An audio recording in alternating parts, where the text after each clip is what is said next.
chosen one. Stop and breathe. Heaven has aligned this very moment with precision. You are not here by chance. This is a divine summons. You have crossed the threshold that few ever reach. The test that was meant to break you has only revealed what was already inside you, faith that refuses to die. What you endured was not random suffering. It was a sacred examination hidden in plain sight. Every delay, every door that stayed closed, every prayer that echoed in silence, it was all the weight of heaven's scale upon your heart. And now, the balance tips in your favor. You did not fail. Even when you thought you had, the trial was never about perfection, it was about endurance. You kept moving when your strength was gone. You kept believing when the evidence disappeared. And that is why heaven has declared, "It is done." The Spirit spoke through the ancient writings in the book of Daniel, chapter 5, verse 27. You have been weighed on heaven's scales and found faithful. This is your moment of revelation. For a long time, you were in a season that made no sense. The harder you tried, the more resistance you met. But now you understand heaven was measuring the depth of your loyalty when no one else was watching. You passed the final test because you refused to give up when surrender seemed easier. There were nights when your spirit whispered, "Why me?" And heaven answered silently, "Because you were built for this." The battle was never about breaking you, it was about proving your identity. The pain refined you. The silence taught you discernment. The betrayal trained your heart to recognize truth. Chosen one. You've carried wounds that became gateways for wisdom. You learned to walk with grace while bleeding. You smiled in rooms that wanted you silent. You prayed for those who wished you harm. And heaven counted each act of obedience as proof that your spirit could not be bought or bent. You didn't just survive, you transformed. The darkness that tried to bury you ended up being the soil for your rebirth. Every time you felt unseen, heaven was writing your name on eternal pages. Every time you lost something precious, God was making room for something holy. You didn't know it, but you were being promoted through pain. Now, as you read these words, your spirit stirs because it recognizes truth. You feel the shift, the weight lifting, the clarity returning, the peace settling in. That's not imagination, that's confirmation. Heaven is testifying on your behalf. You made it through. The angels watched as you faced silent wars no one applauded you for. You passed the exam of faith when you had no answers, no strength, no crowd cheering you on. You passed because you trusted when logic failed, because you stayed pure when compromise called your name. That was the final test, obedience without evidence. And now, the atmosphere around you begins to change. You can feel it, the lightness, the expectancy, the divine acceleration. Heaven's timing is unfolding. Everything that was delayed will begin to move, not because you begged harder, but because you've been proven ready, chosen one. You're standing at the edge of a new realm of authority. You've been entrusted with something sacred, the weight of divine credibility. When you speak, chains will respond.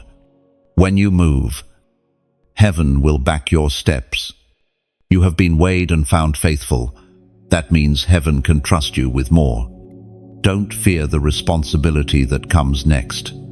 You are not stepping into chaos, you're stepping into fulfillment. You are walking into rooms that once rejected you.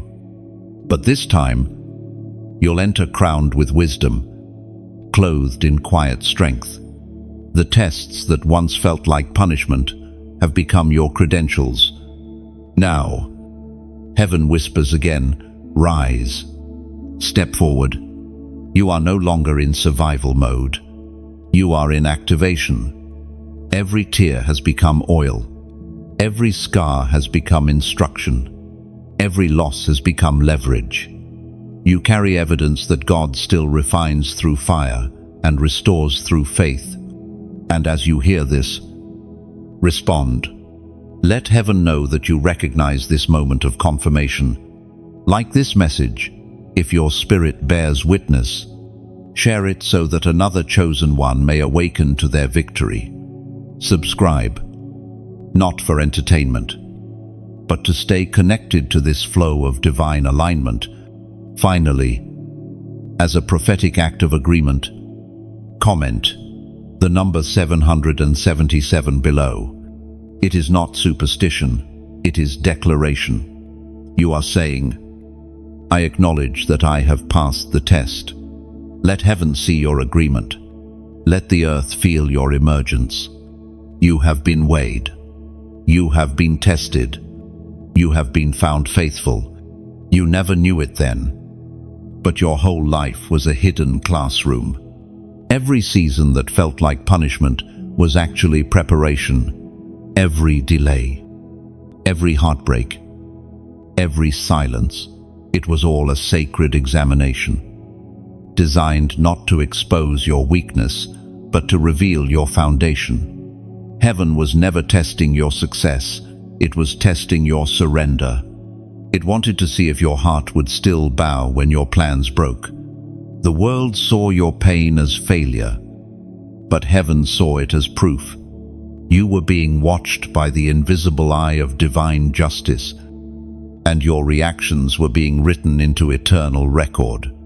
When you chose compassion instead of retaliation, heaven took note.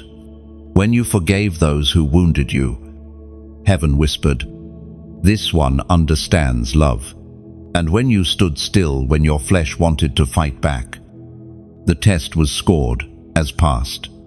You were being weighed in silence, not in applause. Your loneliness was not evidence of abandonment. It was the soundproof chamber where heaven studied your soul. While others were chasing recognition, you were being refined into revelation. You were learning to breathe in divine rhythm, to stand firm when everything inside you wanted to collapse. The Spirit reminds us in the book of Job, chapter 23, verse 10. He knows the way that I take. When he has tested me, I shall come forth as gold. That is exactly what happened. The test was fire, but you did not burn. It stripped away illusions, false expectations, and temporary attachments until only truth remained. What you lost was never meant to stay. What survived is who you truly are. You emerged from the furnace lighter, wiser, and shining with a clarity you didn't have before. The ashes beneath your feet are not symbols of defeat. They are evidence that you walked through flames and lived.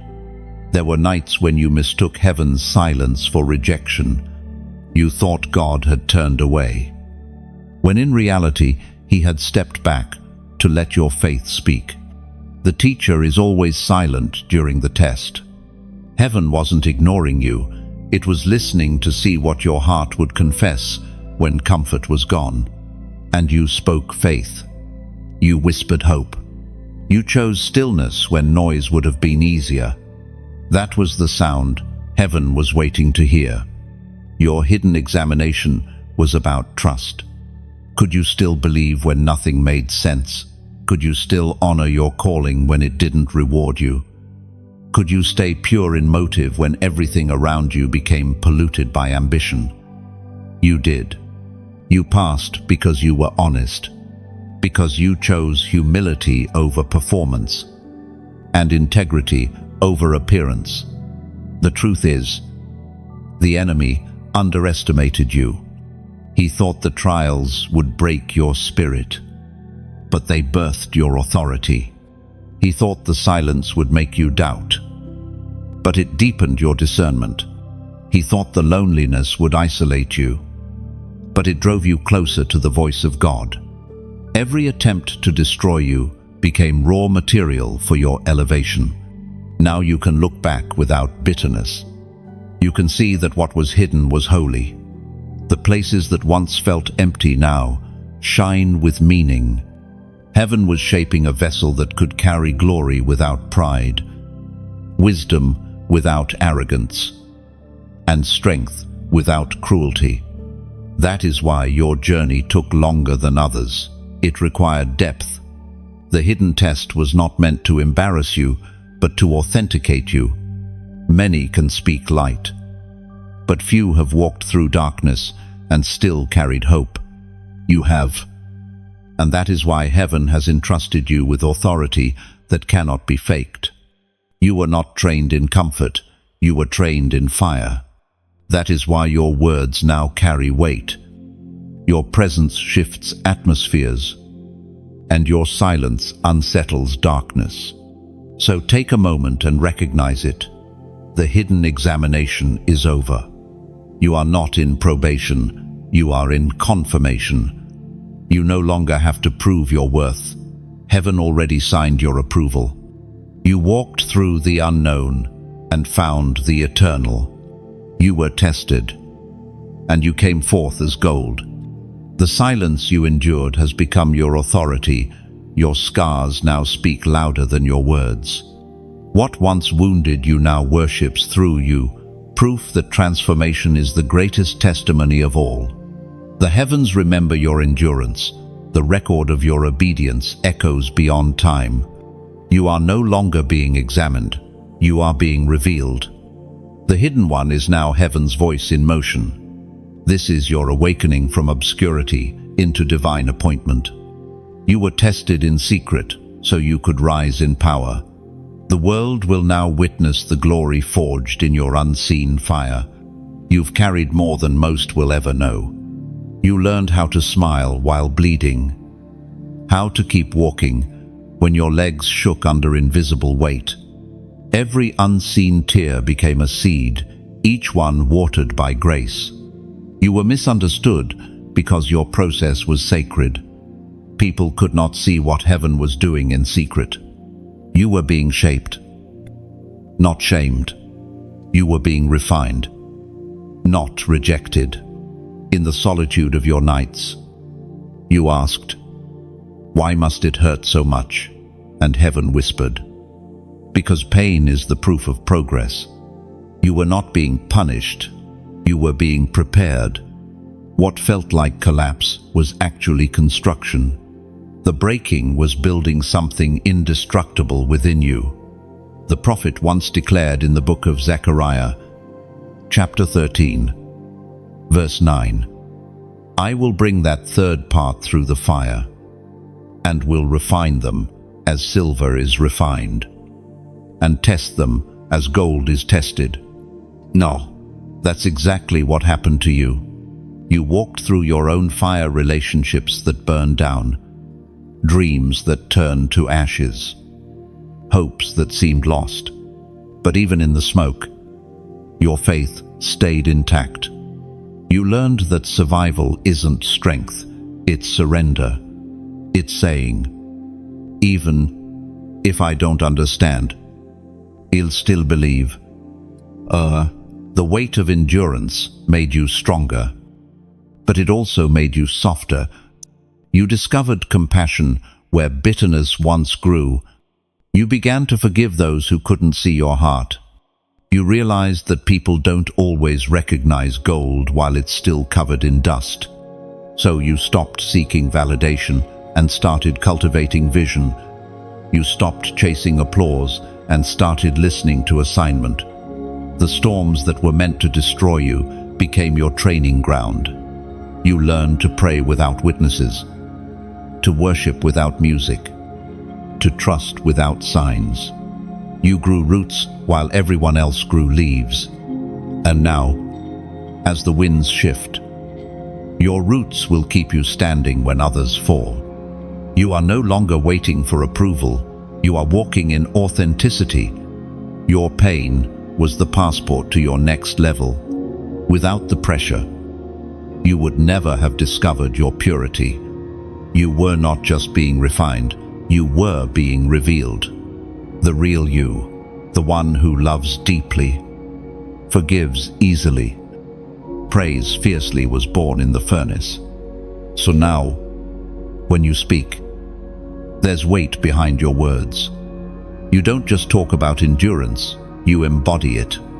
Your life carries the fragrance of one who has overcome. You're not afraid of fire anymore, because you've learned it cannot consume what God has already claimed. You stand now on the other side of testing, not as a survivor, but as a vessel. The heat didn't steal your purpose, it sealed it. You've been marked by endurance, certified by pain, and anointed by obedience. The light around you is different now. It doesn't flicker, it radiates. Because it no longer depends on circumstances, it flows from conviction. There's a reason heaven is drawing attention to your story now. You are meant to awaken others who are still walking through their own refining season. When they see your calm, they'll understand what divine process looks like. You are the living proof that endurance leads to elevation. So when you see others struggling, don't hide your scars, use them as keys. Your scars unlock hope in those still bleeding. You carry authority in your empathy. You carry healing in your humility. This is why your suffering mattered. It trained you for restoration. Now type these words below. I am refined. No, it's not just a comment, it's a declaration. When you write it, you agree with heaven's verdict over your life. You are no longer being tested, you are being trusted. This is your public confirmation of a private victory. Heaven saw you endure the hidden fires and still rise with love in your eyes. You have been refined, and the world is about to see your shine. The light that now rests upon you is not ordinary. It carries memory, evidence, and promise. You are no longer defined by what broke you. You are identified by what could not destroy you. The fire did not end you. It introduced you to yourself. You have become a living testimony that endurance births beauty. Your scars are not shame. They are scripture written on your skin. The winds that once threatened you now bow to your presence. You have authority because you endured what others avoided. Heaven trusts your silence, for it speaks louder than any battle cry. Now write in the comments, I am unshakable. Endo, it's more than words, it's recognition. You're declaring to heaven and earth that your foundation has been tested and proven. You've stood through storms, and you are still standing strong. You have crossed the unseen threshold, and heaven has marked you with what cannot be taken away. The divine signature. It is not ink, it is essence. It is not a symbol written on paper, but an invisible seal placed upon your name in the Spirit. You have become recognized in the heavenly realms as one who endured the fire and came forth refined. You carry a frequency that darkness cannot imitate and cannot endure. This seal does not come to the careless or the comfortable. It is reserved for those who remained faithful when obedience cost everything. The divine signature appears only after completion, after the final refining. When every trace of impurity has been burned away by mercy and persistence, you may not feel different. But heaven sees the change. Where others see scars, heaven sees certification. The ancient writings declare in the book of Revelation, chapter 7, verse 3, Do not harm the earth or the sea or the trees until we have sealed the servants of our God on their foreheads. And that seal is not a physical mark, It is identity. It means heaven knows your name, your voice, your endurance. It means you have been identified as one who belongs fully to the kingdom, one who can be trusted with mysteries. Many talk about being chosen, but few carry the seal. The seal is given to those who have proven unmovable under pressure, unshaken by loss, unbroken by time. You may have thought your season of silence was wasted, but it was the preparation for recognition. Heaven was not ignoring you, it was engraving you. The seal was pressed upon you through moments of pain, through prayers whispered between tears. You were being branded, not by suffering, but by significance. You are now a carrier of divine authority, but not the kind that demands attention, the kind that shifts atmospheres without needing to speak. When you walk into a room, peace follows. When you speak, clarity comes. You are no longer a student in testing, you are an ambassador of what has already been proven. Understand this: divine signatures are permanent. They cannot be erased by opinion, rumor, or rejection. What heaven seals, no voice on earth can unseal. You don't need to prove your calling anymore. Your endurance has already validated it. You don't need to fight for position. Your identity is already written where no enemy can reach. The seal is heaven's acknowledgement of authenticity. It's the quiet voice that says, "This one is mine." It's the invisible protection that surrounds you when you don't even realize danger is near. It's the divine fingerprint on every assignment, every word you release, every place your feet touch. That is why the enemy cannot duplicate you, because you are stamped with a design that carries heaven's breath. And with that seal comes a new level of responsibility. You are not just a survivor anymore. You are a steward. Your words carry weight. Your actions echo louder. You must now guard your spirit, not out of fear, but out of reverence. What you carry is sacred. You can no longer respond to offense the way you used to. You can no longer seek validation from those who do not understand sacred things.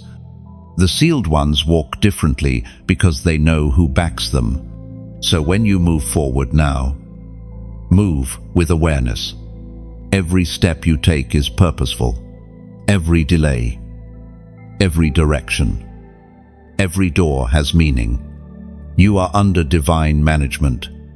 The seal means heaven has taken full ownership of your path. Even when you stumble, grace will redirect you. Even when you hesitate, mercy will steady you.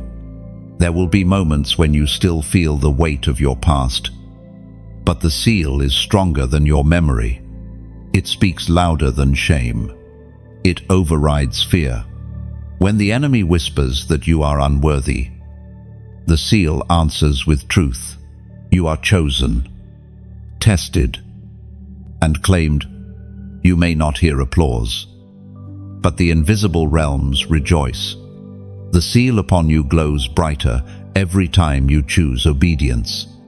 You have become heaven's signature on earth, proof that faith can be refined but never erased. Your life now carries heaven's handwriting. Every breath declares ownership. Every step echoes assignment. You are no longer trying to become, you already are. Sealed and sent by divine appointment into this generation. Nothing about your journey was wasted. Every hardship became ink. Every scar became signature. The seal shines through the cracks, proving that broken vessels can still carry divine brilliance. Walk confidently in this truth. The seal cannot fade. Even in darkness, it glows. You bear heaven's imprint, unshakable, undeniable, eternal, written not on paper, but upon the essence of your soul.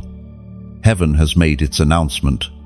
In realms unseen, your name was spoken, and the sound of it echoed through eternity. You passed what many could not endure. And now heaven declares before angels and witnesses, the chosen one has completed the final test. The air shifts when your name is spoken now. The spiritual atmosphere recognizes your obedience. You have been elevated, not by human decision, but by divine decree. The same hands that held you through the storm are now lifting you into visibility. It is written in the book of Psalms, chapter 75, verse 6, "For promotion does not come from the east or the west, nor from the south, but it is God who judges and lifts one up."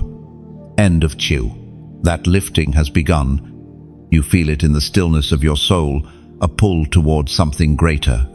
What once felt distant is now drawing near. The season of testing has shifted into a season of announcing. Heaven is presenting you, not as perfect, but as proven. When angels gather to proclaim your completion, the sound does not resemble noise, it resembles harmony. It's the rhythm of heaven rejoicing over a child who refused to give up. It is the sound of victory wrapped in humility. You are being celebrated, not for how loud you shouted, but for how quietly you obeyed. Every time you whispered, "I trust you," when everything was falling apart, heaven recorded that moment as worship. Every act of surrender was written into your story as sacred testimony. Now, as the world begins to hear your name, heaven is amplifying your authenticity. You have become a living anthem of perseverance. This is not a spotlight moment, it's a sunrise moment. Light is not shining on you, it is shining through you. You are the vessel heaven uses to reflect hope into hearts that have forgotten what light feels like. Your voice, your story, your journey, they are torches in a dark landscape. So, before you go, further pause. If this light has touched you, let your gesture echo the message. Tap like as a spark of recognition. Share it as a torch passed forward. And subscribe to stay within this circle of warmth. Every click is a candle, every share a flame, every subscription a small sunrise in another soul's night. Now, about giving. Listen carefully. This is not an obligation, it is an opportunity. When you sow, you are not paying for a blessing, you are participating in one. Picture a river finding new channels after rain. Your donation is like that, an overflow of gratitude, carving paths for light to travel farther. The river never demands to flow, it simply obeys gravity. In the same way, generosity flows naturally from a heart that remembers how much it has received. If your heart feels stirred to help keep this river flowing, to let the current of hope reach further shores, you may give, not out of pressure, but as a whisper of gratitude. Every offering, like a droplet in the stream, merges into something vast, an ocean of voices touched, healed, awakened. Give only if it feels like breathing, not forced, but alive. Heaven values the heartbeat behind the hand. Even the smallest ripple of support becomes part of this eternal current of light. Whether you give or simply stay and listen, you are part of the flow now. The message moves through you. The light that found you will not stop with you, it will continue, carried by your quiet agreement. This is the season where what was whispered in private is being declared in power. Your gesture, your like, your share, your seed is wind beneath this message's wings. It keeps the voice of hope soaring where despair once reigned. You are the living echo of heaven's announcement. Hope still breathes. Light still wins. And the chosen still rise. Every heartbeat you offer toward this mission becomes music in heaven's air. No act is small when done in love. Even the quietest gesture creates ripples that reach places where broken souls still wait for sunrise. You are the continuation of this message. The flame you share today will become tomorrow's warmth for someone else. Hope multiplies when carried gently, not by force, but by choice, freely given from a healed heart. Let your journey forward be generous, radiant, and unhurried. Keep walking as light, giving as rain, believing as breath. You are not supporting a message, you are sustaining a movement of restoration and divine remembrance. Your generosity turns silence into song, loneliness into light. Every gesture you release carries eternity's rhythm. Keep moving in grace freely, beautifully, because love given without demand always returns, multiplied in wonder.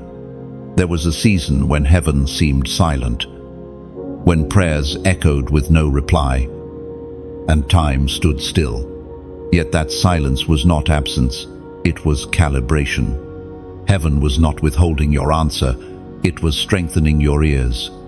Every delay became an instrument, tuning your heart to hear divine frequency. You thought you were forgotten, but the truth is, you were being observed in stillness. The silence was not a void, it was a voice without sound.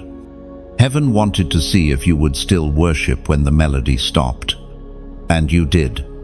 You lifted your hands in empty rooms and declared faith into the quiet. That was your offering of gold. The prophet once recorded in the book of Lamentations, chapter 3, verse 26, "It is good to wait quietly for the salvation of the Lord." Those words live in you now. Waiting didn't weaken you, it refined your patience into wisdom. While you thought nothing was happening, your roots were deepening. The stillness that once felt suffocating has now become your strength. You no longer need noise to feel connected. You have learned the language of peace. Heaven speaks fluently in silence. And in that language, your soul learned the difference between presence and attention. Presence is constant, attention shifts. God's presence never left you. It was simply teaching you how to stand without the need for signs. When He seemed silent, He was actually trusting you to walk by memory, not by miracle. The silence was also a mirror. It revealed what you truly believed. When everything comfortable disappeared, your heart spoke its real language. You found out what faith sounds like when stripped of feelings. That discovery turned you from a believer into a witness. You no longer believe God is faithful, you know He is. Many cannot bear divine silence because they mistake it for rejection. But you learned, it is the highest compliment. Heaven only trusts silence to those mature enough to endure it. You were chosen to experience that kind of trust. You walked through quietness and emerged fluent in discernment. You now recognize God in subtlety, in timing, in breath, in stillness. That silence also became your shield. The less you spoke, the more heaven moved. You began to realize that you didn't need to explain yourself anymore. Your peace became your defense. Your composure became your proof.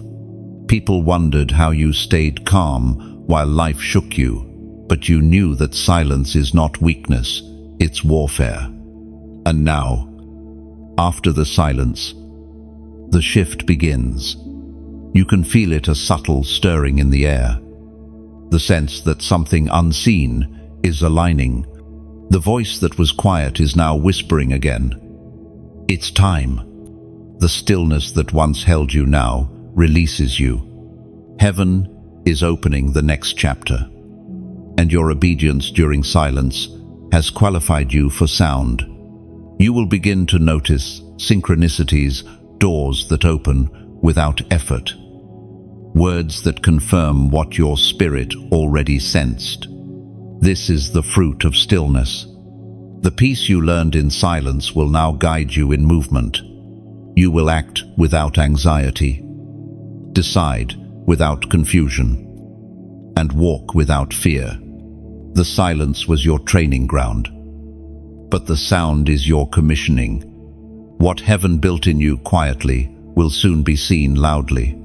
The world will marvel at your calm, unaware that silence was your school and patience your diploma.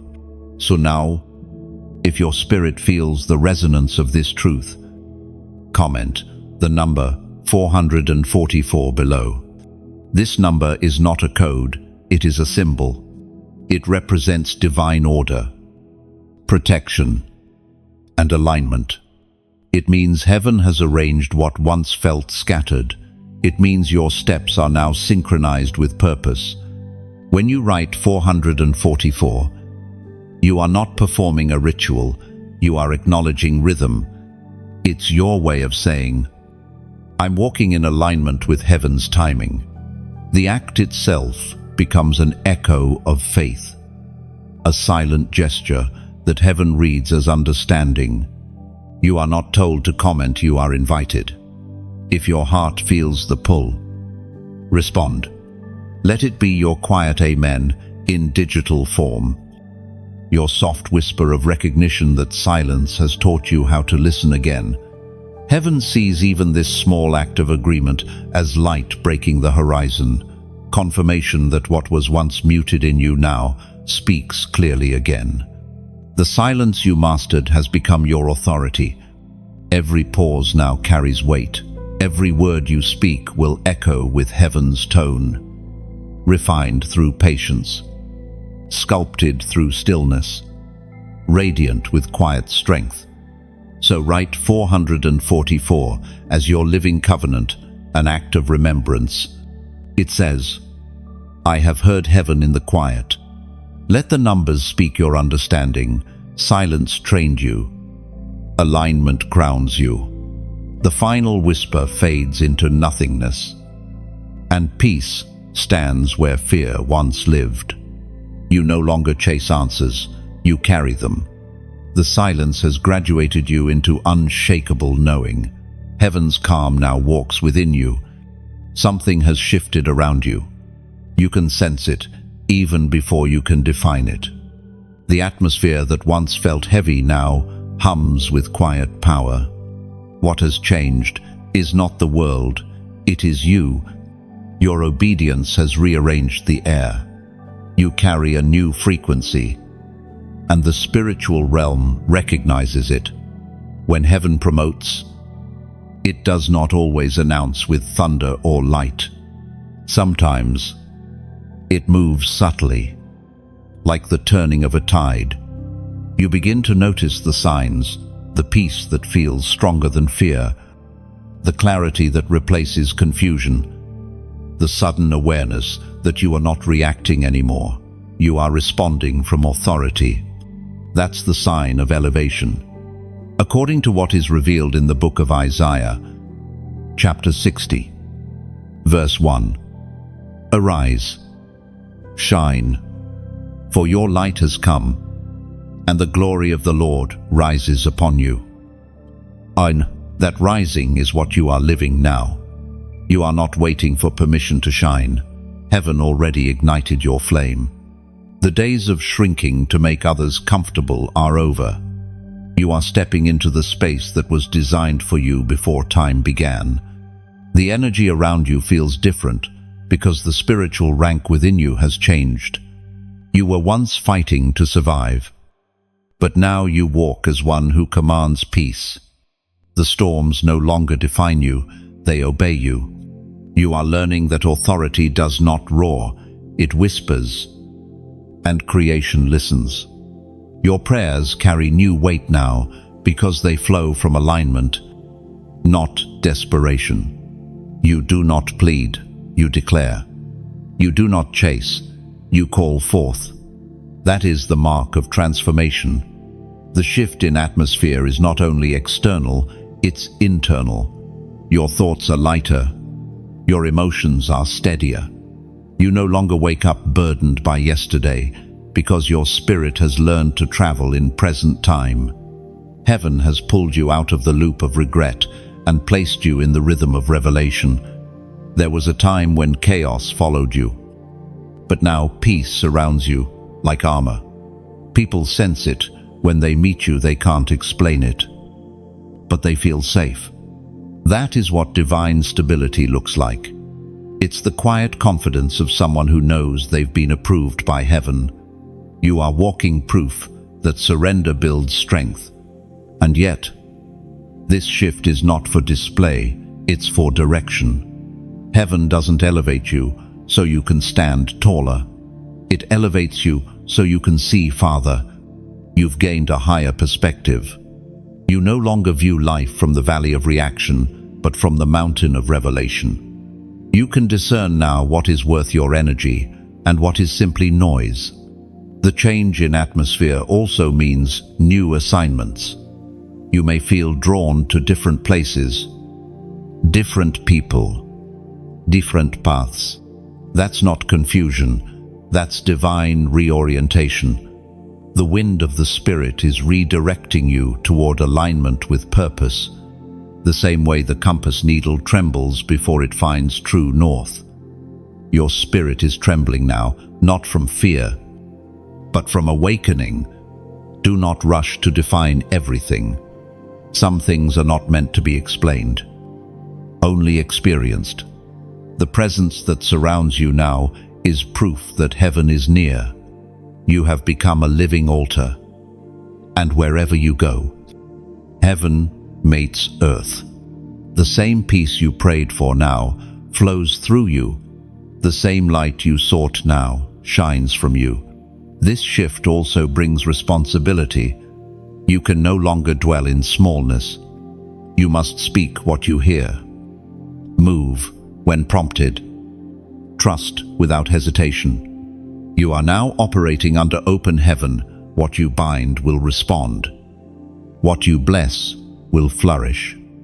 You carry authority, but it is wrapped in humility. The more power heaven entrusts to you, the gentler your spirit must become. The darkness recognizes your growth. You may feel resistance again, but this time it's not attack, it's recognition. Shadows move when light rises. Do not fear that friction. It's confirmation that your presence disturbs stagnation. The air changes when the chosen breathe purpose. Walk with awareness now. Every place you step is charged with potential. Every word you release has creative energy. The shift is not an event, it's a new atmosphere that will travel with you. This is what it feels like to be entrusted with peace powerful enough to change environments. You have become the evidence of transformation. Heaven's quiet storm wrapped in calmness.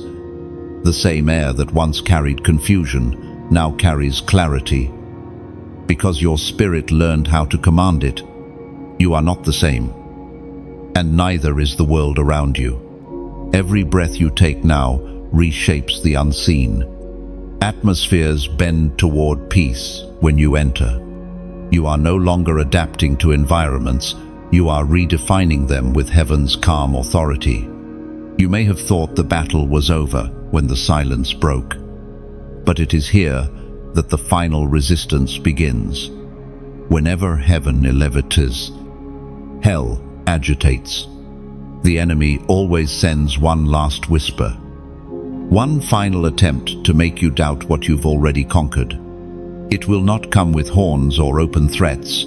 It will come as subtle thought, as self-questioning, as hesitation. But recognize this for what it is, the echo of a defeated voice trying to find relevance again. The enemy knows it cannot remove what heaven has sealed.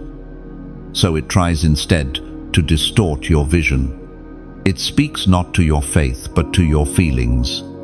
It whispers that you are not ready, that perhaps you imagined the signs, that maybe the promise was only coincidence. But you have matured past that level of deception. You now discern that doubt is the shadow cast by destiny. The brighter the calling, the darker the opposition tries to appear.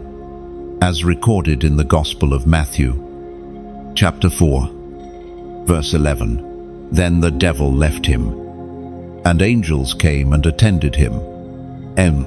That moment in Scripture was not just history, it was pattern. Every chosen vessel faces a final temptation before divine manifestation. The enemy cannot stop the light, but it tries to exhaust the lamp. It tempts you to waste your strength fighting what no longer has power. But this time, you know better. You will not respond to provocation, you will respond to purpose. The last attempt always comes when the promise is closest. The whispers are loudest right before the victory manifests. The darkness hopes you'll retreat into fear. But now your spirit recognizes the tactic. You've seen this cycle before: the confusion, the sudden fatigue, the unnecessary drama appearing from nowhere. It's not random, it's resistance. Yet resistance is a sign of proximity. When pressure returns, it means the gate is opening. You must remember what you've already survived. You've fought bigger battles than this final whisper. You've faced storms that tried to drown you and walked out carrying peace. Why would this last flicker of darkness undo what decades of faith have built? It won't. You're not the same soldier anymore. You're a seasoned warrior. You've learned the power of stillness in the middle of noise. The enemy's strategy now is not confrontation, it's distraction. It doesn't want to defeat you, it wants to divide your focus. It wants you busy defending what doesn't need defense. Anxious about outcomes heaven has already secured. That's why your discernment is vital in this stage. You must choose where to spend your energy. Every battle is not your assignment. Wisdom now becomes your greatest weapon. You will recognize the difference between an attack and an invitation. Not every disturbance requires your response. Some things exist only to measure if you still remember who you are. And you do. You've already proven faith under fire. You've already faced lack and stayed generous. Faced rejection and stayed kind. Faced silence and stayed faithful. There's nothing left to prove, only to live. The final attempt will lose its grip the moment you stop engaging. Darkness feeds on attention, starve it, and it fades. The whisper will try again to mimic your own thoughts. But you will notice the difference in tone. The enemy always sounds urgent. Heaven always sounds still. One provokes anxiety, the other produces peace. Follow peace. When you feel the pull toward fear or confusion, pause it. Remember, you are not under trial anymore. You are under training. The enemy's voice is no longer authority, it's background noise. Let it echo into silence. Let it realize it has lost its influence. You are now unreachable by manipulation. In this new phase, discernment is not just your shield, it's your crown. It is the sign that heaven trusts your judgment. You have grown into someone who no longer needs constant signs. You now live as the sign. You are walking proof that darkness cannot silence what light sustains. So when the whisper comes again, do not fight it, outlast it. Speak softly. Think clearly. Walk steadily. You've seen this pattern before. And every time, truth won. Let that confidence lead you now. You are not in danger. You are in transition. The voice of the enemy will fade, but the presence of peace will remain. This is the final attempt, and it will fail. Not because you are stronger, but because you are surrendered. Heaven has your back, your name, and your future. The whisper knows your potential, and that is why it trembles when you stay still. The whisper fades into distance, powerless before your peace. You no longer chase victory, you embody it. Stillness has become your shield, and surrender your unshakable strength. There are crowns heaven gives that no human hand can place. You are now stepping into that sacred reward, the crown of endurance. It is not made of gold or jewels. It is woven from unseen victories, silent obedience, and tears that turn to testimony. The crown you wear is not visible to eyes, but all of creation recognizes it. You have become a living emblem of perseverance. You have endured more than most could imagine, and still, your heart remains soft. Every time you chose love when bitterness was easier, a gem was added to your crown. Every moment you stayed faithful when everything seemed lost, heaven was shaping your reward. The pain that once felt endless now glimmers as proof of divine craftsmanship. The voice of God thundered in the book of James, chapter 1, verse 12. Blessed is the one who perseveres under trial, because, having stood the test, that person will receive the crown of life that the Lord has promised. That promise is manifesting in you.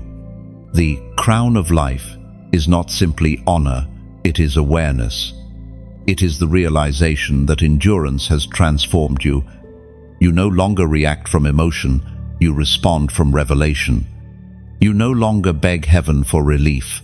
You walk in peace because you know heaven is already with you. The journey here was not smooth.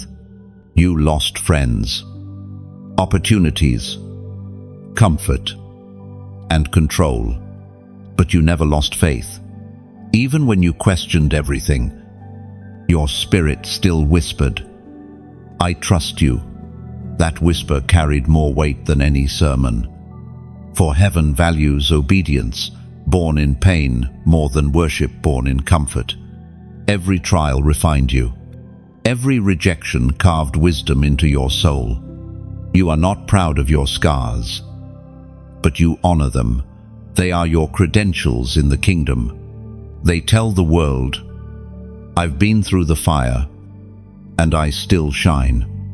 I-20. Your crown is not placed at once. It grows with each act of faith. Every time you forgive, it gleams brighter. Every time you choose peace over revenge, it expands. And when you speak encouragement to someone still in darkness, heaven adds another thread of light to it. The more you endure, the more you glow. You may not realize it, but people are drawn to you now. They see something different, a quiet strength that cannot be imitated. You've become a walking sanctuary, a reminder that resilience can coexist with tenderness.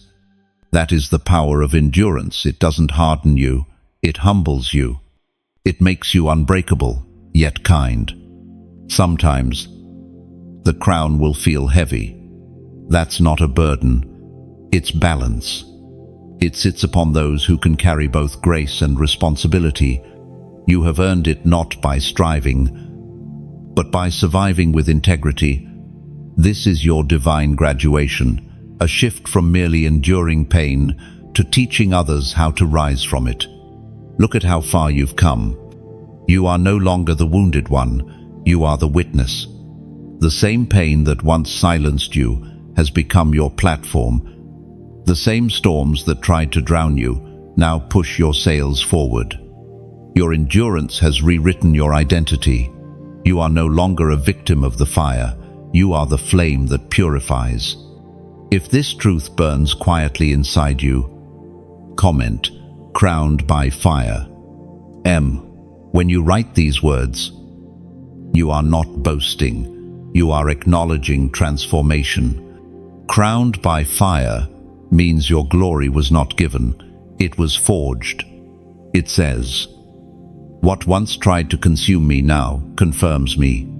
You are declaring that endurance didn't destroy you, it designed you.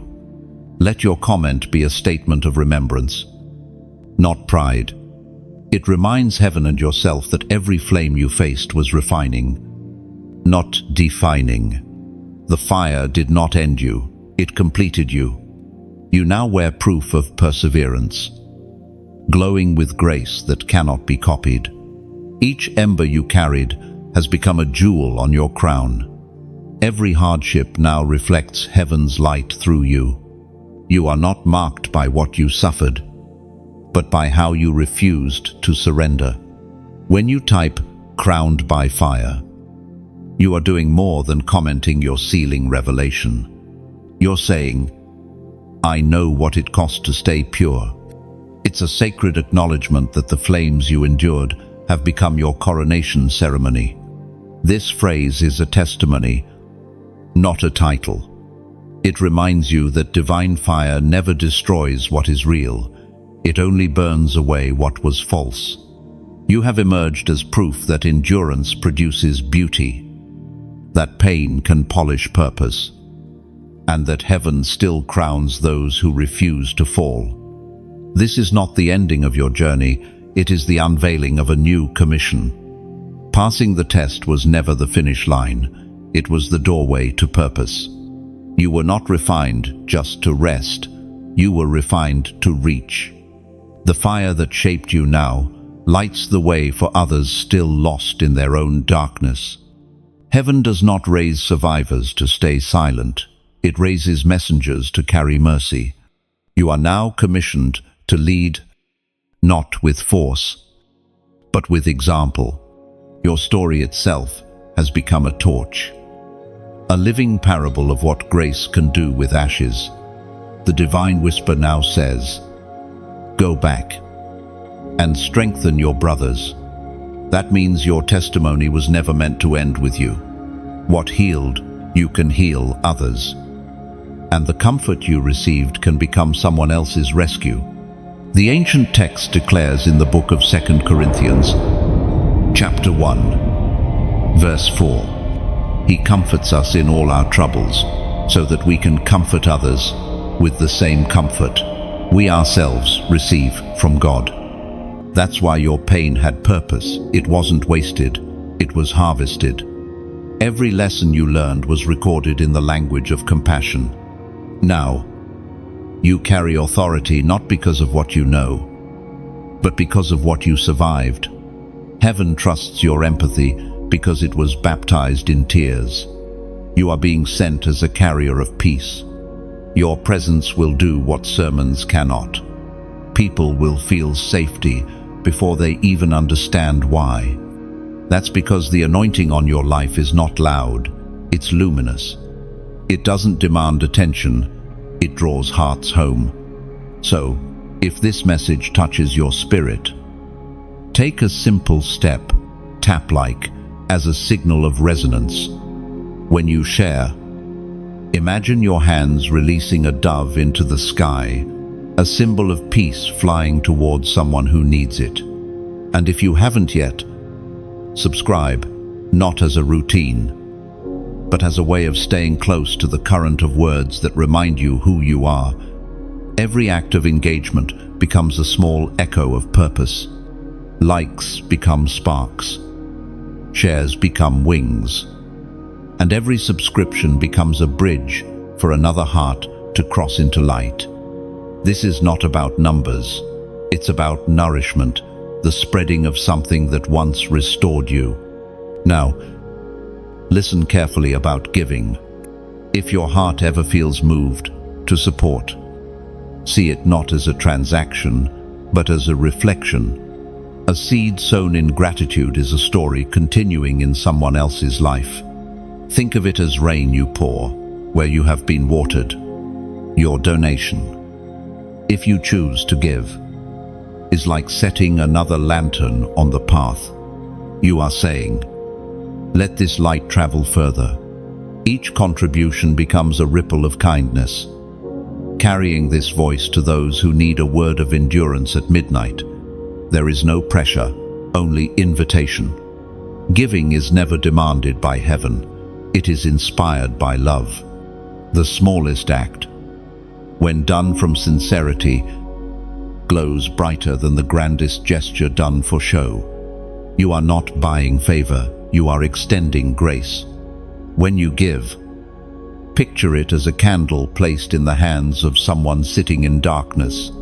They may never know your name, but they will feel your warmth, and heaven will see that flame and say, "That one understands the language of love."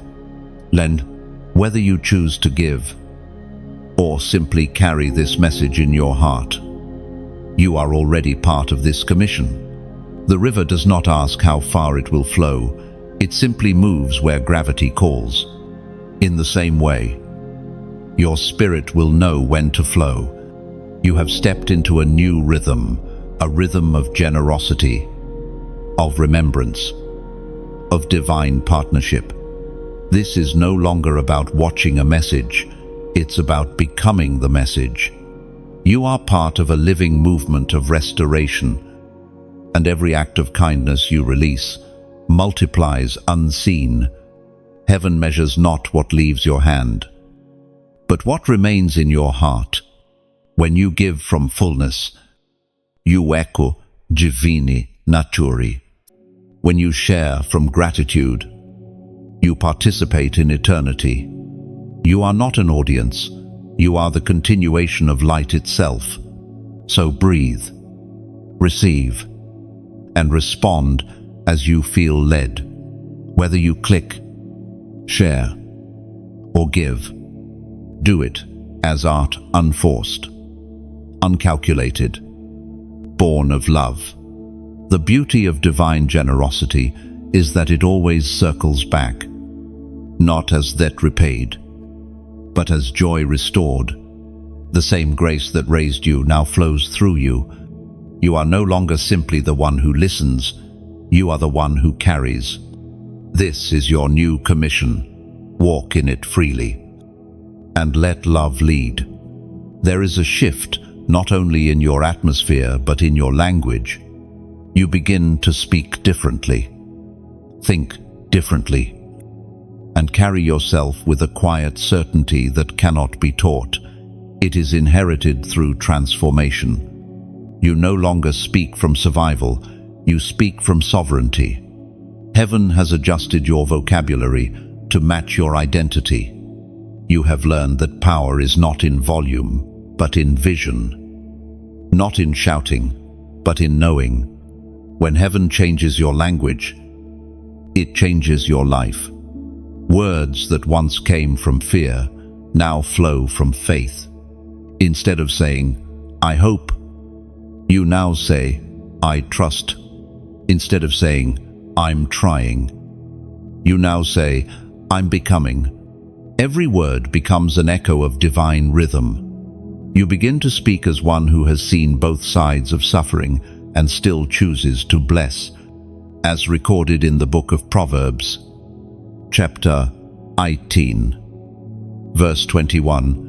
Death and life are in the power of the tongue, and those who love it will eat its fruit. You now understand what that means. You have seen how words can destroy peace or create it. You've lived long enough to know that language builds worlds. What you speak forms atmosphere, and what you declare draws destiny. You no longer speak from emotion, you speak from alignment. There was a time when your words betrayed your fear. You prayed from panic, spoke from wounds, and prophesied from pain. But heaven used that very process to teach you that every declaration carries energy. You began to taste the fruit of your own speech, both bitter and sweet, and that revelation changed everything. Now, your language has matured into authority. You speak, and peace follows. You declare, and heaven responds. The language of light is not loud, it is luminous. It doesn't argue, it affirms. It doesn't curse the darkness, it commands it to yield. You have learned to speak truth without offense, correction without pride, love without weakness. That is the language of those who have walked with God through silence and survived refinement. When you open your mouth now, your words are not empty, they are carriers. They carry healing, comfort, and courage. Those who hear you may not understand why they feel lighter, but it's because your words are not mere sound, they are spirit wrapped in syllables. You've become a vessel of communication between heaven and earth. And this transformation affects more than how you speak. It changes how you listen. You no longer rush to reply. You wait to discern. You hear layers beneath words. You sense when someone speaks from fear or from faith, from wound or from wisdom. That discernment is a gift born from your stillness. It allows you to communicate not only with words, but with presence. The language of light also influences your thoughts. The inner dialogue that once accused you now affirms you. You used to say, "I'm not enough," but now your spirit answers, "I am equipped." You used to fear the unknown, but now you welcome it, knowing that every mystery is an invitation to trust deeper. Heaven has re-scripted your internal narrative, turning shame into strength and uncertainty into expectancy. Because of this new language, even your silence speaks. Your presence alone begins to communicate peace. You don't have to prove your transformation. It radiates naturally. People who used to misunderstand you now feel drawn to you. Even if they can't explain why, you have become fluent in grace, a language few understand, but all recognize. This language will continue to evolve as you grow. It will teach you when to speak and when to stay quiet, when to bless and when to release. You will find that your words carry timing as much as truth. When you speak in alignment, even a whisper becomes a weapon against despair. You are learning that divine speech is never wasted. Every time you declare peace, you plant it. Every time you speak faith, you frame the future. Every time you use your voice to heal, heaven amplifies it beyond what you can hear. That is why you must guard your words. They are sacred tools of creation. So walk now as one who speaks the language of light. Let your words be clean enough for truth to dwell in them, gentle enough for healing to rest upon them, and bold enough for darkness to retreat before them. This is the vocabulary of the refined, the sound of one who has been through silence and returned carrying the voice of heaven. Your tongue now moves with purpose, sculpting peace where chaos once lived. Every word you speak releases light into unseen corners, proving that language, when purified by love, become divine architecture. There comes a time when what you carry within begins to manifest around you.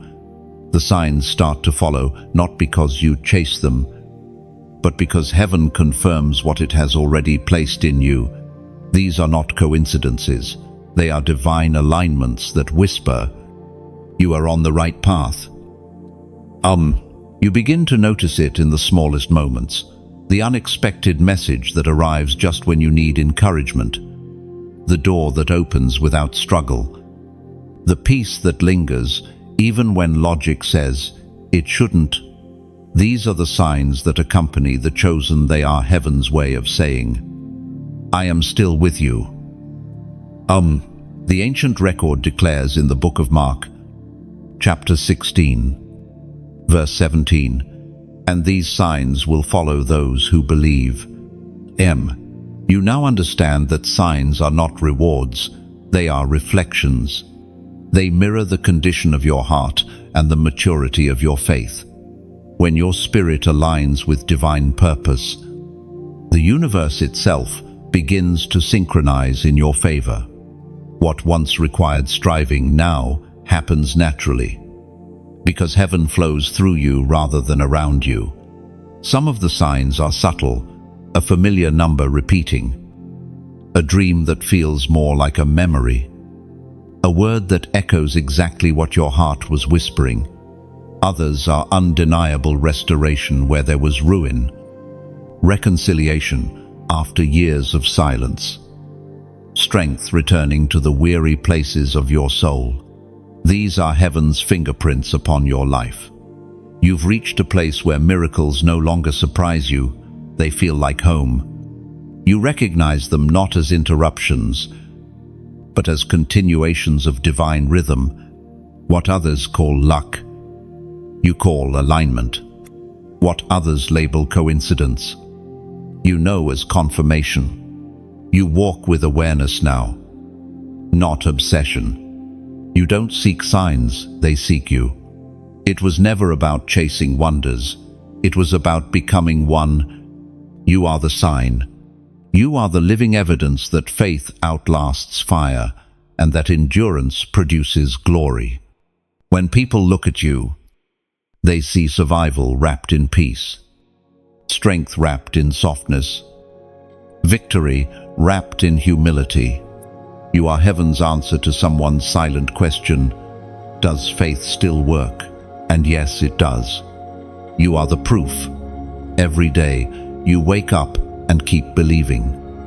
You announce to the unseen realm that faith is still undefeated. The signs that follow you are also invitations. Each one says, keep walking, there's more.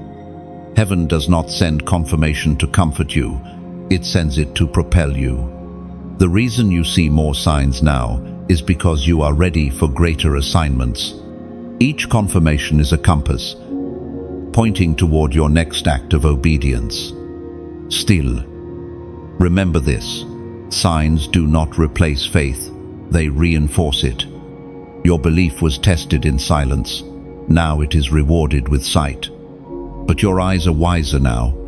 You no longer depend on signs to feel loved, you simply recognize them as grace.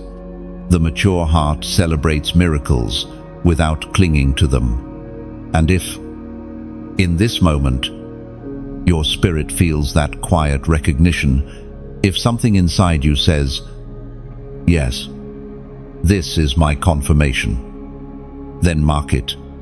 Let heaven see your awareness. Comment the number 555 below.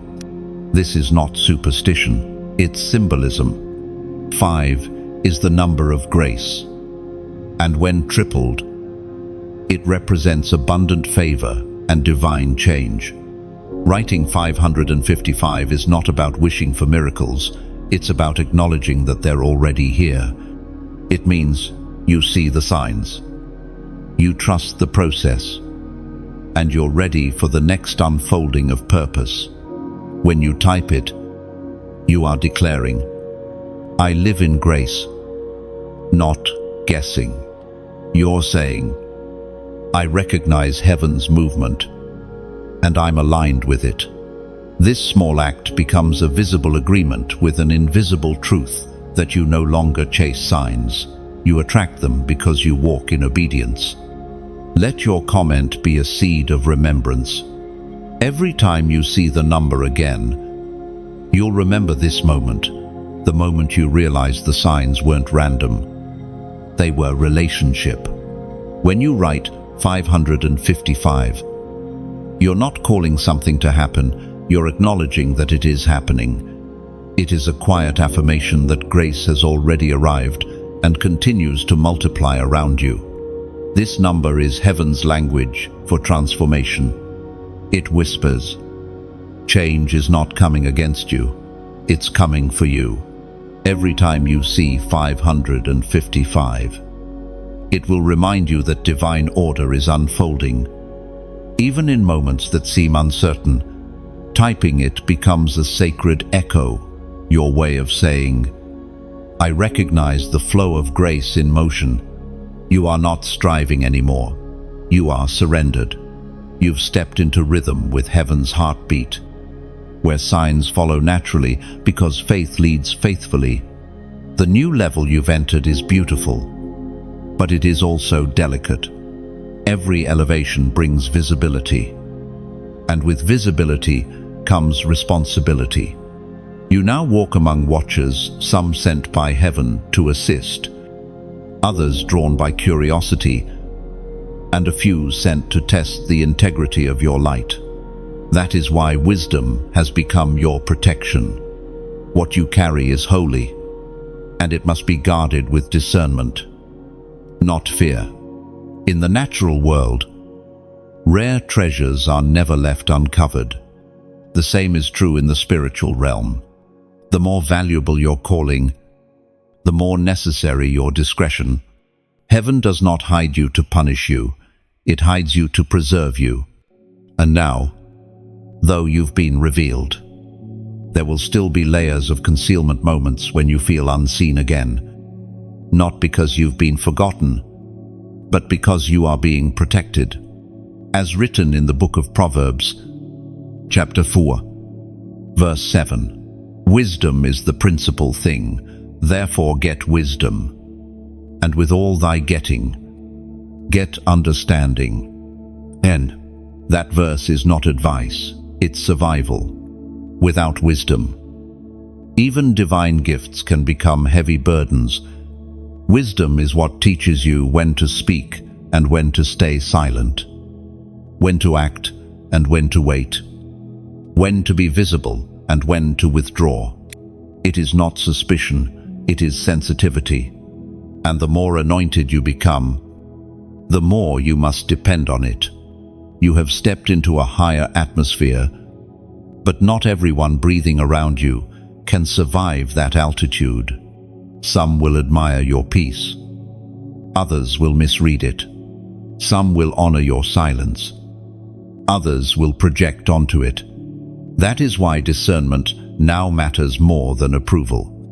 You cannot explain heaven's process to those who haven't walked through heaven's fire. Wisdom will also teach you balance. You are not called to isolate, but to insulate. Your compassion must remain wide, but your access must remain narrow. Not everyone who claps for you should counsel you. Not every open door is divine invitation. Some are distractions dressed as opportunity. You must now learn the rhythm of restraint, the art of saying no when your spirit says stop, even if your emotions say go. You are learning that strength is not in how much you reveal, but in what you protect. Your anointing is not fragile, but it is sacred. It loses power not through loss, but through exposure to unready hands. This is why your boundaries are holy. They are not walls of pride, but gates of purpose. You are guarding the fragrance of heaven that you carry, and wisdom will whisper to you often, sometimes softly, sometimes urgently. It will speak through unease, through delay, through redirection. The more you honor that inner instruction, the safer your steps will become. The enemy cannot destroy what he cannot discern, and wisdom is what keeps you unpredictable to darkness. Do not mistake gentleness for weakness. The greatest warriors walk softly. They know that noise draws attention, but focus draws results. You are being called to lead differently, not with force, but with grace. Not with control, but with clarity. People will look to you for guidance, not because you demand it, but because you embody peace under pressure. Wisdom will also remind you to rest. The weight of responsibility can tempt you to constant movement, but stillness remains your strength. You do not sustain your calling by effort, but by alignment. Rest is how heaven refuels you. You are not abandoning the mission when you pause. You are sharpening the sword. There will be moments when misunderstanding comes. Some will question your motives, others your silence. Let wisdom be your defense. It will tell you when to clarify and when to remain quiet. You are not called to convince, you are called to continue. Heaven will vindicate what heaven anointed. As you move forward, hold wisdom close like breath, natural, constant, invisible, yet essential. It will teach you how to remain humble in honor, steady in success, and gentle in greatness. You are no longer just surviving revelation, you are stewarding it. Your light is meant to travel far, but it must stay pure to shine clearly.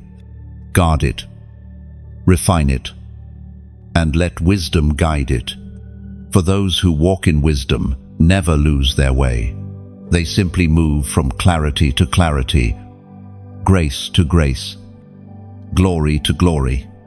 Wisdom will keep you steady when applause fades and storms return. It will remind you that divine timing never rushes. You will move slower, but every step will echo with eternal accuracy.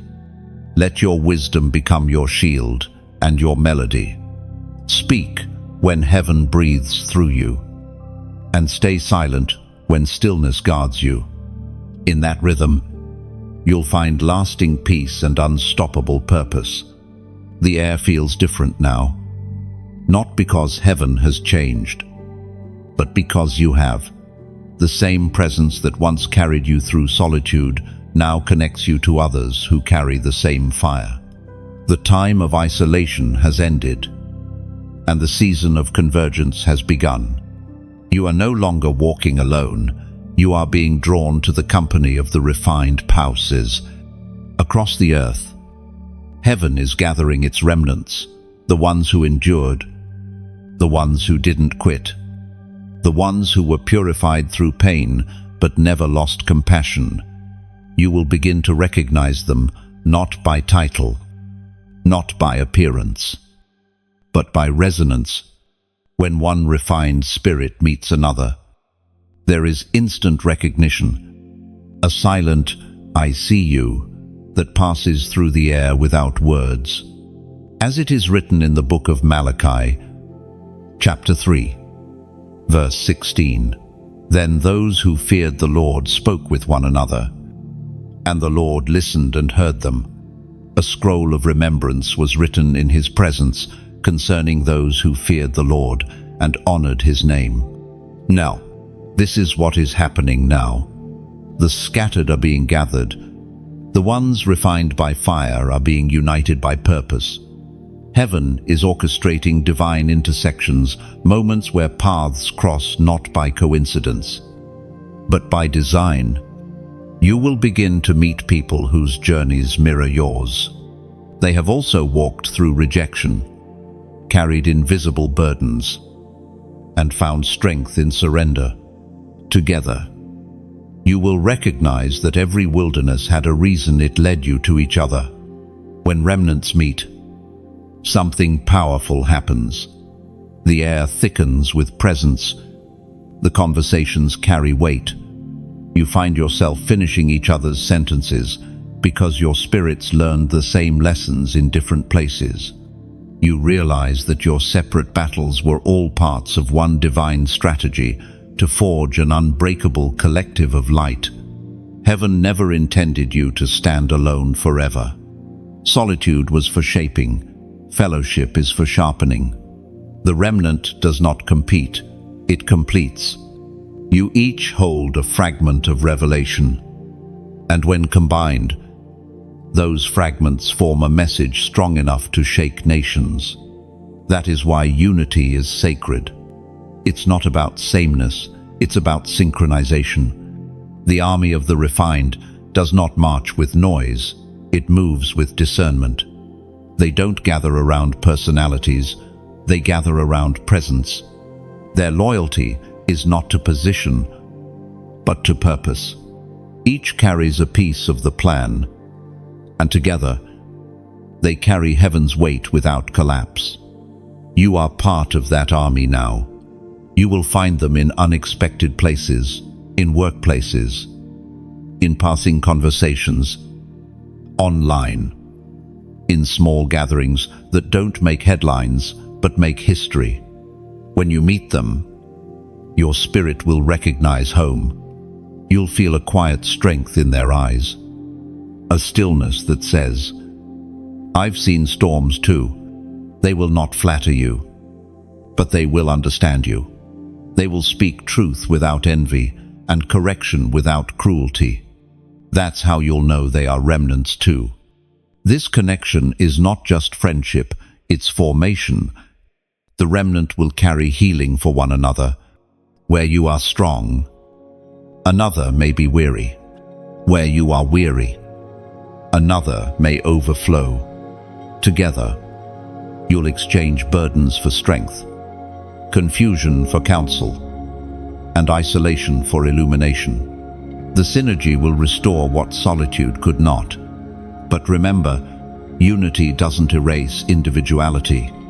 Heaven needs your unique expression, your specific sound, your distinct light. The goal is not uniformity, but harmony. Just as instruments differ yet contribute to one melody, each remnant voice adds its note to the divine symphony. The sound that will rise from your union will be unlike anything the earth has heard before. There is a reason you survived. There is a reason they did too. The remnant carries the blueprint of restoration, and when gathered, they rebuild what religion broke, revive what fear silenced, and rekindle what time tried to extinguish. You are part of that rebuilding, stone by stone, heart by heart. So stay sensitive. Listen for the familiar hum of purpose in others. The same spirit that refined you is weaving you together. Heaven's plan was never just to save individuals. It was to assemble a family. The remnant is rising, not loud, but luminous. Not many, but mighty. You will know them by the peace they carry. Their presence will feel like rest after a long journey, reminding you that home was never a place, it was always people. Together, you'll weave light into forgotten spaces, creating sanctuaries where others can heal. The remnant's union is heaven's answer to the world's exhaustion, a living refuge of restoration. Move forward gently with them. Protect each other's purity. Honor each other's process, and celebrate each other's victories. The remnant is not a group, it is a heartbeat shared across creation. There are moments when heaven calls you to speak, not to perform, but to proclaim. This is that moment. What has been refined in silence must now become sound. The same light that carried you through the valley is now meant to shine through your voice. You are being invited to declare, to release, to testify, not from pride, but from purpose. The divine whisper says, tell what you've seen, speak what you've lived, because testimony is not about words, it's about weight. When you speak from a healed place, your voice becomes medicine. When you share what God has done, your story becomes someone else's survival guide. Heaven is urging you to release what you once hid. The apostle wrote in the book of Psalms, chapter 107, verse 2, let the redeemed of the Lord say so, those he redeemed from the hand of the enemy.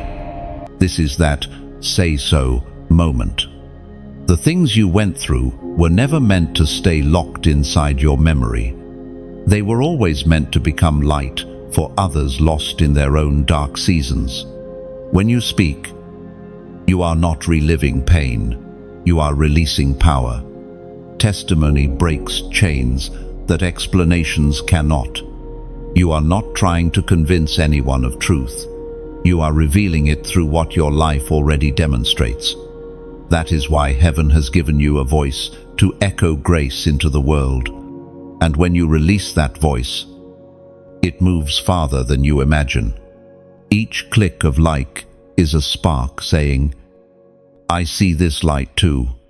Each share is a breeze carrying your flame to someone still standing in night. It's not obligation, it's oxygen. The world breathes through stories of hope, and your gesture helps that breath reach further. When you subscribe, imagine it not as joining a channel, but as stepping into a circle of continuing revelation, a place where souls gather around the same fire, warmed by truth and faith. Each subscription becomes a thread woven into a tapestry of transformation. And when it comes to giving, listen to your heart, not your habit. If ever your spirit feels stirred to donate, see it as planting another tree in this growing forest of light. You may never sit in its shade, but someone weary will. This giving is not duty, it is devotion. You are not buying blessing, you are building bridges. Each act of generosity becomes an unseen hand holding up someone else's faith when it trembles. Heaven counts such offerings not by amount, but by authenticity. You are free to give or simply to listen. Both are sacred. Your heart knows when generosity is genuine, when it feels like breath, not burden. If it flows naturally, let it flow. If it doesn't, let peace remain. The beauty of divine invitation is that it never coerces, it calls softly, like water shaping stone. Over time, think of this moment as a river. Some bring light by pouring words, others bring water by pouring love. Whether your offering is attention, encouragement, or a seed of support, it all flows back into one current, the current that carries hope to places it's been forgotten. If you choose to give, let it be with wonder, not worry.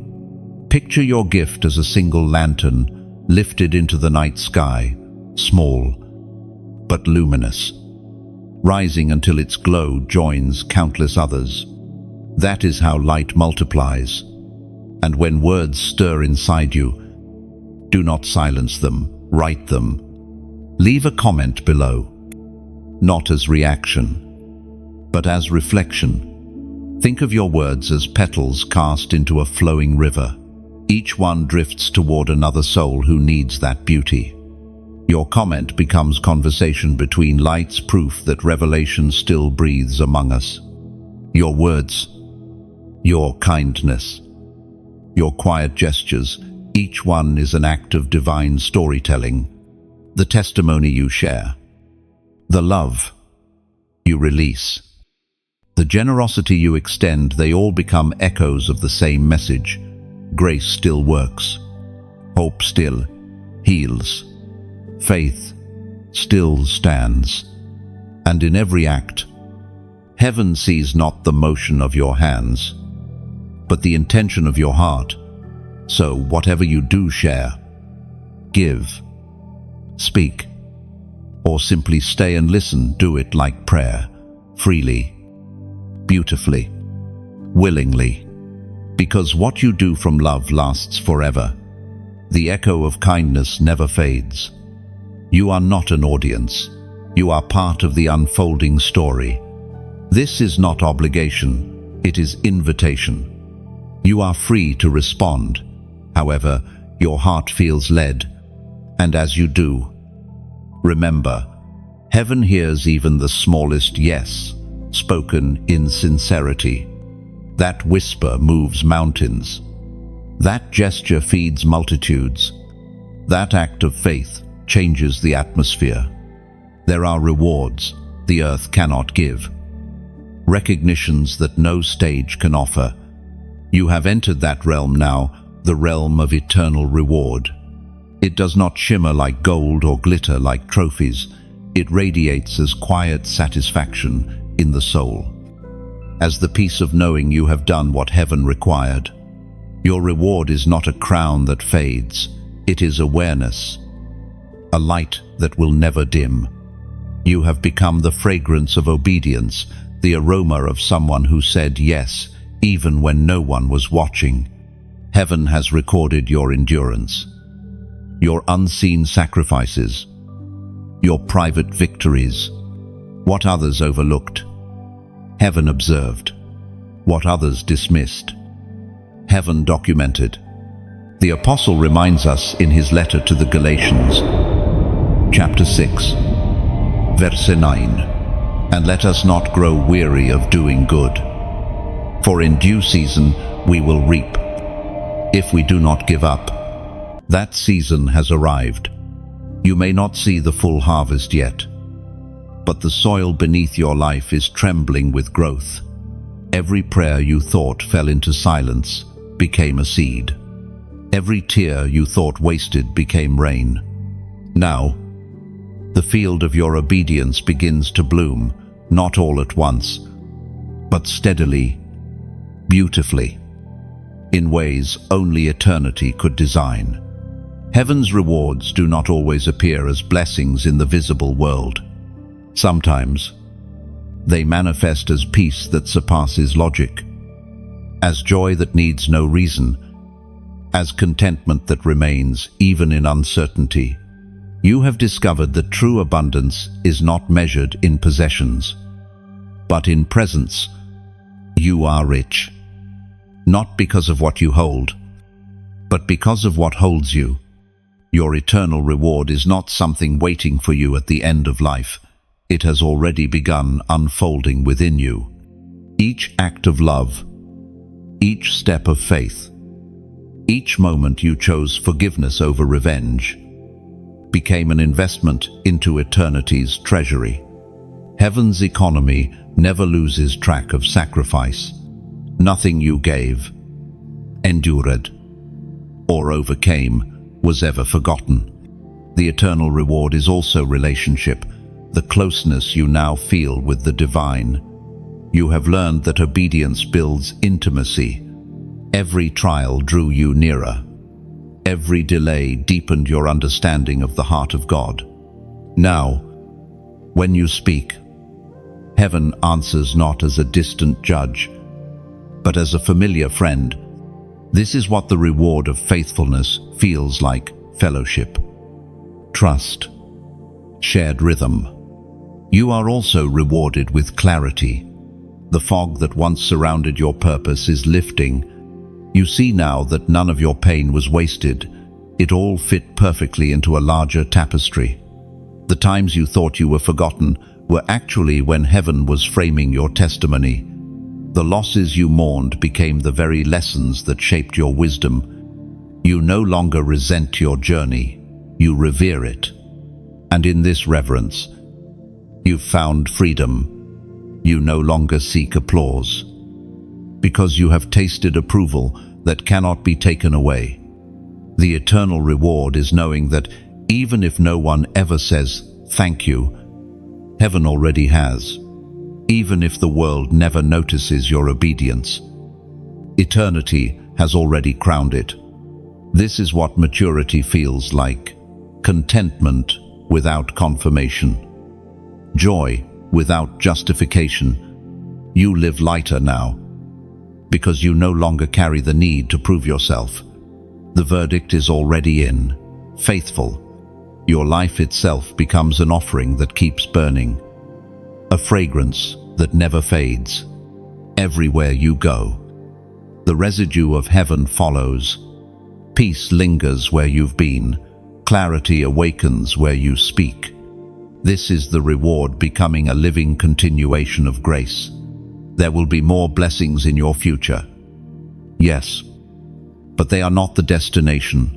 They are echoes of this deeper reward, the oneness between you and your Creator. You walk not for what you can gain, but for who you have gained along the way. And one day, When time folds into eternity and the veil is lifted, you will see every unseen detail woven into beauty.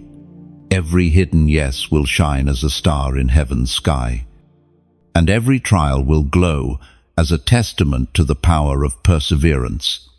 Until then, walk with quiet assurance. You are already living your eternal reward, not a promise postponed, but ta présence unveiled. You have become the proof that eternity begins, the moment obedience meets peace. Heaven's reward is not distance but dwelling, His nearness felt in every breath, His peace threading through your thoughts like morning light over still waters. Carry this awareness gently, it is sacred. Every moment you remain grateful. Eternity whispers your name again, reminding you that forever has already begun within you. The journey that began with trembling has led you to triumph. The testing that once felt endless has become testimony, and now the crown you wear is not a symbol of status, it is a seal of surrender. You have reached the moment heaven calls the coronation of the chosen. It is not an event of noise and applause, but a quiet ceremony between your spirit and God. You feel it within a sense of completion, a peace that has no edge. The striving has ended. You no longer chase purpose, you walk in it. This coronation is invisible to the world, but undeniable to heaven. You have been entrusted with authority, not for control, but for compassion, not to rule, but to restore.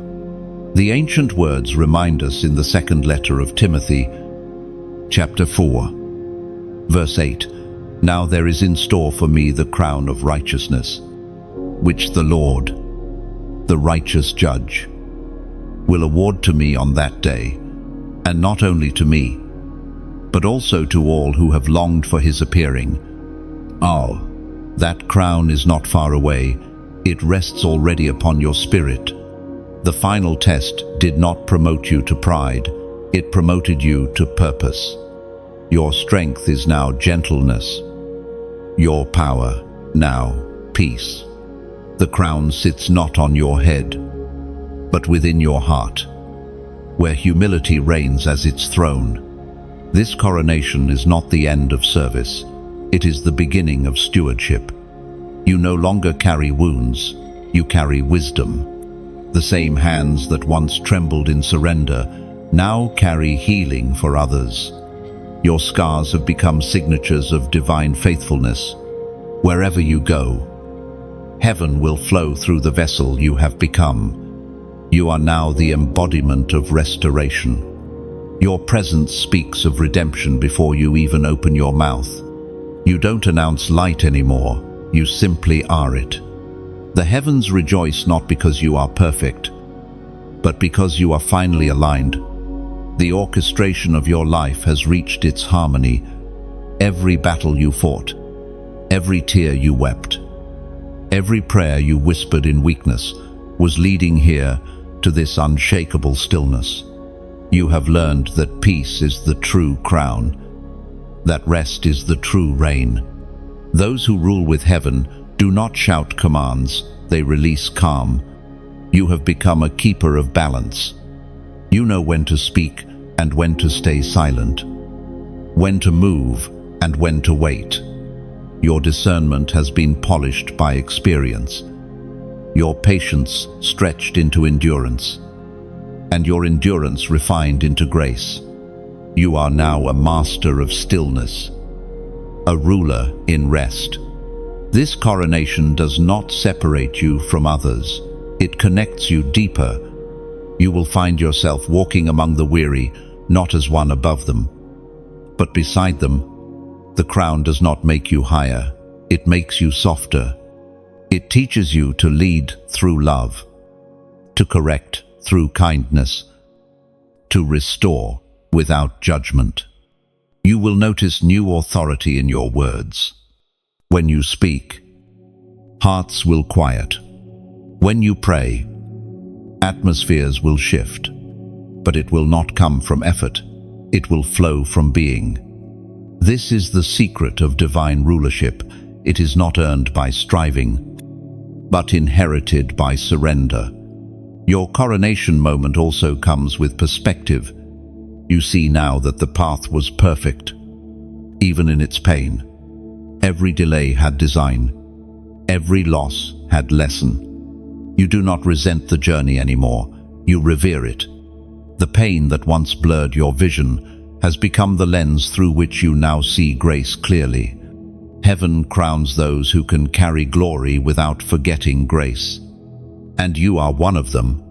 The light upon you now is not for display, it's for direction. You have become a lighthouse, steady, luminous, unmoved by waves, guiding others toward the same shore you once prayed to find.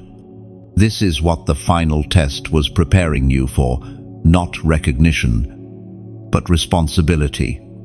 To walk as heaven's reflection on earth, to show that strength can wear gentleness, that holiness can hold humanity.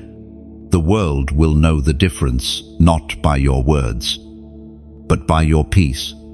And one day, when your journey on this side ends, this inner coronation will become visible. Heaven will unveil what you carried all along, a crown made not of gold, but of glory. The King will look upon you and say, "Well done." And until that day, wear your unseen crown with grace. Rule your moments with mercy. And remember, true royalty does not need to be seen, it only needs to serve. You have been crowned, not just for heaven's recognition, but for earth's redemption. If you have walked through every word of this journey, you know it was never just a story. It was a mirror, a memory, and a message from heaven to your heart. You have made it to the end, not by coincidence, but by calling. What you've read is now part of you. The light you received is meant to live through you. So before you leave, take a breath. Feel the stillness wrapping around you, like peace made visible. If this message has stirred something inside you, let it breathe, tap, like not as approval, but as acknowledgement. It says, "I have seen light and I choose it." N4. When you share, imagine releasing a dove into the sky, a small act of faith carrying comfort towards someone waiting in silence. You may never meet them, but your gesture could become their sign to keep going. If you subscribe, see it as taking your place by the same fire, where words like these are born, a circle of listening hearts, learning to live in light together. It is not membership, it is memory. A reminder that you are never walking alone. And if your heart feels moved to donate, picture it not as giving away, but as planting forward. Each seed of generosity becomes another lantern for the lost, another bridge for the broken, another spark in the forest of faith. Give only if it feels like joy, not duty. That is the kind of offering heaven multiplies. Leave a comment if you feel led. Your words might be the echo that tells someone, "You're not alone in this fire." Together, our words form a constellation of hope across this digital sky. You have reached the end, but really, this is the beginning of everything beautiful.